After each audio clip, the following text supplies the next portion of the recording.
Welcome back to the channel. Today we are diving into a book that promises to tell us why the people of Japan, specifically on the island of Okinawa, are living until they are 110, while the rest of us pull a muscle trying to put on a sock. The book is called Ikigai, The Japanese Secret to a Long and Happy Life by Francesc Miralles and Hector Garcia. Now, before we get started, do me a massive favor. If you enjoy pretending you're going to get your life together by listening to book summaries instead of actually reading, go ahead and smash that like button. It helps the algorithm find other lost souls like us. And if you haven't subscribed yet, what are you waiting for? A handwritten invitation from the Emperor of Japan? Just hit the subscribe button. All right, let's get into it. So, imagine a place where people don't retire. They don't spend their final years rotting in a recliner, watching daytime TV and yelling at clouds. Instead, they are 80, 90, even 100 years old, and they are gardening, riding bikes, and hanging out with their friends. This magical place is Okinawa, Japan. The authors of this book, Hector and Francesc, went there to figure out what the heck these people are putting in their tea. The answer they found is this concept called Ikigai. So what is Ikigai? If you look it up on Instagram, you'll probably see a Venn diagram. You know the one. It's 4 overlapping circles. Circle 1 is what you love. Circle 2 is what you are good at. Circle 3 is what the world needs. And Circle 4 is what you can get paid for. The sweet spot in the middle, where they all overlap, that is your Ikigai. Let's break this down because it sounds simple, but most of us are messing it up. If you have a job that pays well, and you are good at it, but you hate it, and it doesn't help the world, that is not Ikigai. That is called being a corporate lawyer. You have money, but you feel empty. If you have something you love, and you are good at it, but nobody will pay you for it, that is not a career. That is a hobby. Like playing the acoustic guitar at parties. Everyone loves it, but you aren't paying the rent with Wonderwall. The goal here is to find the balance. Ikigai is basically the reason you get out of bed in the morning. And for the Japanese, specifically the Okinawans, this isn't some grand ambition to become a billionaire or rule the world. It's usually something quiet. It's gardening. It's cooking for your grandkids. It's being the best damn sushi chef in the neighborhood. The lesson here is to stop looking for happiness in the huge milestones. Stop thinking you'll be happy once you buy the Ferrari or once you get the corner office. Find the thing that makes the actual process of living enjoyable. The joy is in the doing, not the finishing. Now, let's move on to the second big lesson from the book, and this one is going to hurt. It's about food. The concept is called hara hachi bu. I know it sounds like a spell from Harry Potter, but it actually translates to 8 parts out of 10. The rule is simple. Stop eating when you are 80% full. I know what you're thinking. You're thinking, but I paid for the whole buffet. I'm going to eat the whole buffet. That is the American way.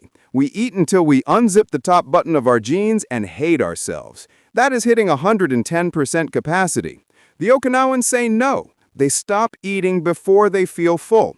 There's a scientific reason for this. It takes your brain about 20 minutes to realize your stomach is full. So by the time you actually feel full, you have already overeaten. You are essentially a laggy video game server. If you stop at 80%, you avoid that food coma where you need a nap at 2 p.m., you keep your energy up, you reduce the oxidation in your cells, which basically means you rust slower.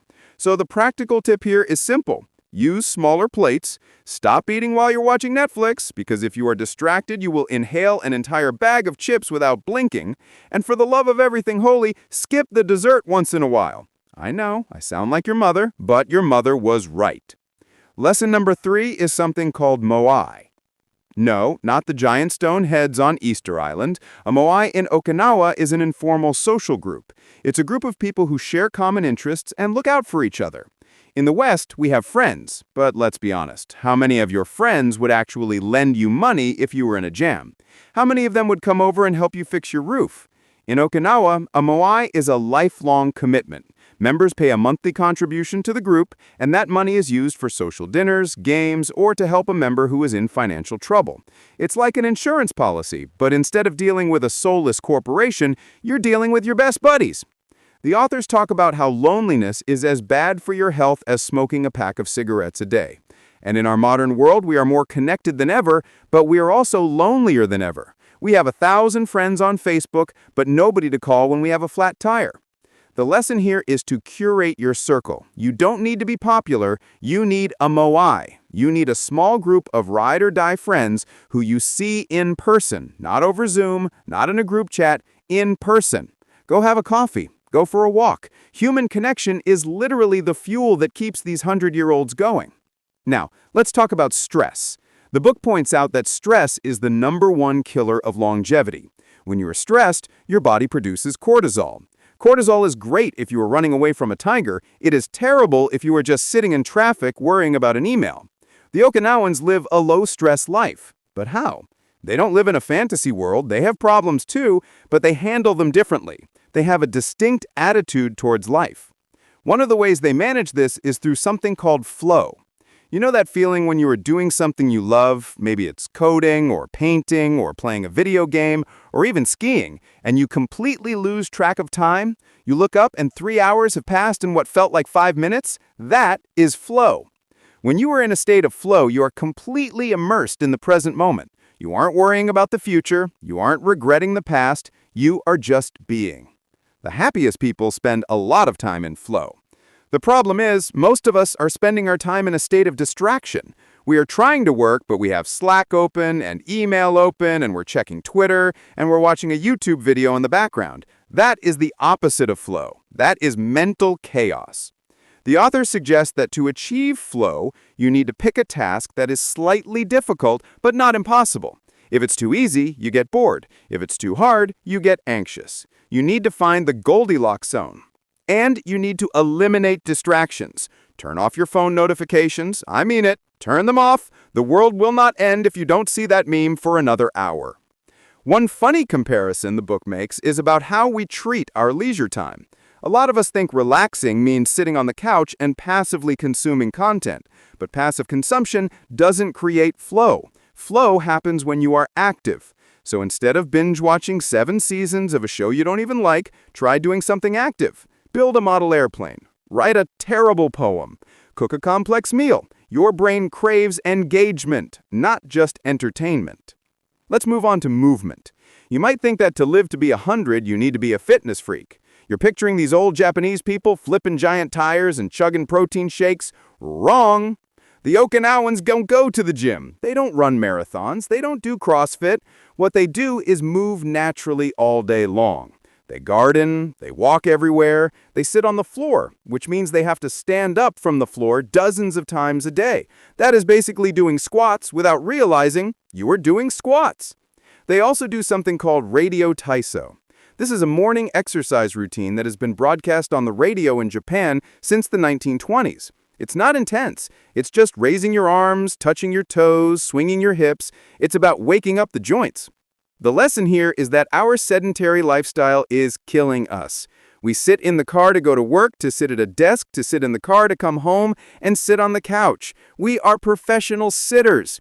You don't need to sign up for an Ironman competition. You just need to stop acting like a piece of furniture. Walk the dog. Take the stairs. Stand up while you take a phone call. Just keep the fluids moving.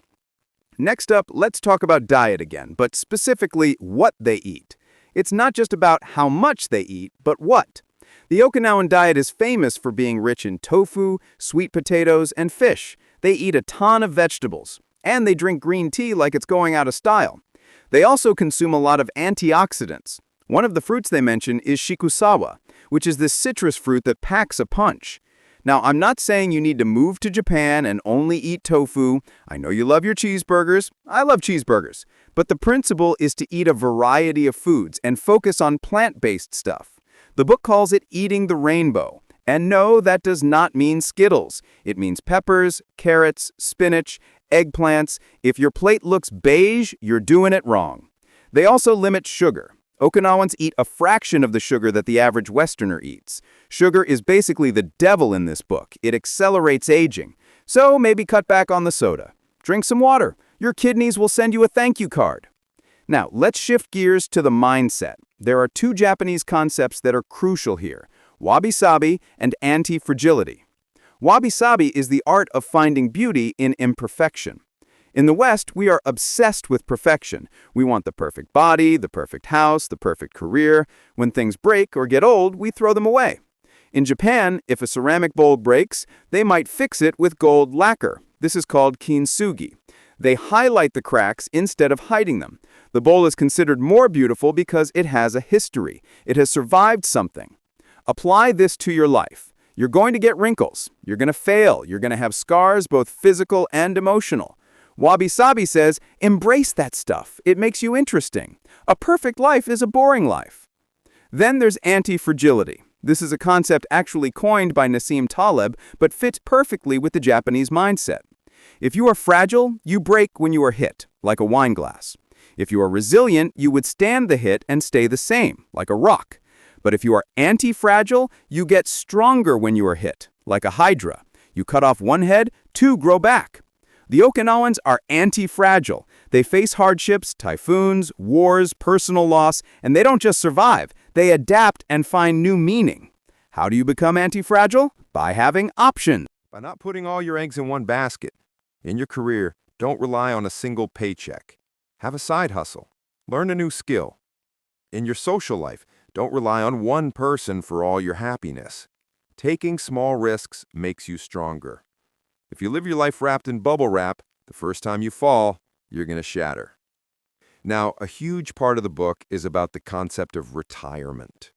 In Japanese, there really isn't a word that means retirement in the way we think of it, stop and work forever. They have a word, but it doesn't carry the same weight. They prefer to stay active. The authors found that the happiest old people were the ones who never really stopped working, they just changed what they worked on. Maybe they retired from the office job, but they started working in the community garden, or teaching calligraphy, or weaving baskets. There's a saying in the book, only staying active will make you want to live 100 years. If you retire and your plan is to do nothing, you are telling your brain and your body that you are done. And your body will say, okay, message received, shutting down systems. You need a purpose. You need that Ikigai. Even if your Ikigai at age 80 is just walking your dog and saying hello to the neighbors, that is a mission. That is a reason to exist. So let's bring this all together. How do you find your Ikigai? It's not going to hit you like a lightning bolt. You don't wake up one Tuesday and say, aha, my purpose is to save the whales. It is a process of discovery. You have to try things. You have to pay attention to what makes you enter that state of flow. What activities make you forget to eat? What topics can you talk about for hours without getting bored? What are the things that, even when they are difficult, you still enjoy the struggle? Once you find those things, try to structure your life around them. And remember, your Ikigai can change. When you're 20, your Ikigai might be becoming a rock star. When you're 40, it might be raising your kids. When you're 70, it might be growing the perfect tomato. That's okay. The point is to always have something. The book ends with 10 rules of Ikigai, which acts as a nice little summary. Let's run through them quickly, cool older brother style. Rule 1, stay active. Don't retire. We covered this. Keep moving or you turn to dust. Rule 2, take it slow. Being in a hurry is inversely proportional to quality of life. Slow down. The email isn't going anywhere. Rule 3, don't fill your stomach. Remember hara hachibu? Put the fork down. Rule 4, surround yourself with good friends, the moai. Find people who make you laugh, not people who drain your battery. Rule 5, get in shape for your next birthday. Water moves. It stays fresh. Stagnant water gets gross. Be like the water. Rule 6, smile. It lowers your heart rate. Plus, nobody likes a grump. Acknowledging the people around you makes the world less terrible. Rule 7, reconnect with nature. We were made to be outside, not in concrete boxes under fluorescent lights. Go touch some grass, literally. Rule 8, give thanks. Be grateful for the small stuff, the coffee, the sunlight, the fact that you have functioning Wi-Fi. Gratitude fixes a lot of bad attitudes. Rule 9, live in the moment. Stop regretting the past and fearing the future. Today is all you have. Make it count. Rule 10, follow your Ikigai. There is a passion inside you, a unique talent that gives meaning to your days. If you don't know what it is yet, your mission is to find it. So look, you don't have to be Japanese to live a long, happy life. You don't have to move to an island. You just have to be a little more intentional. Stop rushing. Eat a little less. Move a little more. Find your tribe. And find that thing that makes you excited to wake up. It's not rocket science. It's actually pretty simple common sense that we've just forgotten because we're too busy scrolling through TikToks and people dancing in their kitchens. That's the breakdown of Ikigai. It's a great little book. It's short, it's sweet, and it might just add a few good years to your life. If you got some value out of this, please hit that like button. It really does help the channel grow, and it tells me you want more of this content. And don't forget to subscribe so you don't miss the next video where we'll probably talk about how to get rich or how to think like a Roman emperor or something equally cool. Thanks for listening. Go find your flow, go find your purpose, and I'll catch you in the next one. Peace.